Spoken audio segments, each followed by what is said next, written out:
So we get a lot of folks that reach out to us wanting to do some type of short-term rental here in the Tampa Bay area. And I wanted to make this video because it is my job to make sure you all know exactly what the rules are. Now, did you know that over 70 to 75% of the short-term rentals here in our area are ran in some sort of fashion and some type of non-compliance? Now, this is whether they are in not the proper zoning, or if they don't have the proper business licenses, or even submitting their transient rental taxes. But with that said, Hillsborough County and Pinellas County both have a partnership with Airbnb where the 6% occupancy tax is directly charged to every guest for every booking on the Airbnb's host behalf. So speaking to the many investors that we know here in this area, this has been one way that things with the counties have been a little relaxed.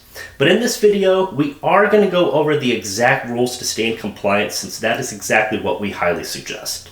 Now let's go ahead and go over where these areas are permitted, and we're also going to cover what ways you can make your property stand out so that you can get more bookings. I'm Chris Johnson, your Tampa Bay realtor, and I make videos to provide you information on what it's like living and investing in the Tampa Bay area. So if you like our videos and want us to help you, like many others just like you, our information is going to be low, so just reach out to us. Now we're going to go ahead and start with the city of Tampa, just because these rules here are the most simple. Now the city of Tampa does allow short-term rental, which they define as less than 7 days, only if you are in the proper zoning area for transient rentals. So think of bed and breakfast or a hotel. But other than that, the exact rule for short-term rentals in Tampa is 7 days or more.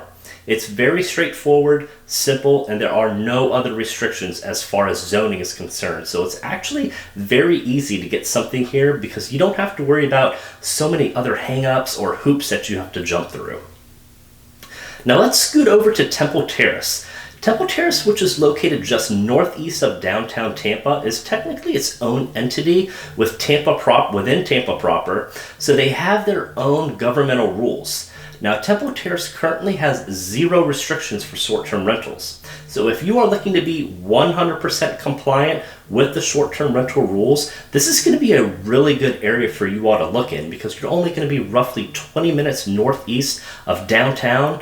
You're close to the University of South Florida campus. You're close to things like Zoo Tampa, Busch Gardens, the Florida Amphitheater, and even the Hard Rock Cafe. Literally everything that people want when they are staying here in the Tampa Bay area, they're going to be within a stone's throw away. Now, long-term rental prices here as well are also very attractive, and we actually did a video about that, and you can click the link up here and check out that video as well, as we go in depth on a little bit more of what Temple Terrace can offer as far as rental prices. Now let's move on to Pinellas County. So Pinellas County has many different rules depending on where you're looking. So again, like I stated before, Pinellas County is still technically getting their 6% occupancy tax from every single booking made on Airbnb. And Airbnb does this on behalf of Airbnb hosts, which is really nice. So here's a great map that shows you, it's a good resource that we share with all of our clients regarding Pinellas County and their short-term rental rules. And to just make things easy and better understandable, every area in color is an unincorporated area of Pinellas County, and they do not have any restrictions regarding short-term rental. So you can rent for 1 day, or you can rent for as many as 30 or more days. Now, of course, if you are within an HOA or a condo, they still have their own rules, and most do restrict short-term rentals of less than 30 days. Typically, but there are some who do not have restrictions at all. So some of the most popular areas for short-term rentals in Pinellas County are going to be the Golf Court area, which is a great area. You're also going to look in Seminole, Pinellas Park, Largo, Indian Shores, and Indian Rocks Beach. Now the smaller areas in Clearwater are also going to be a great option too.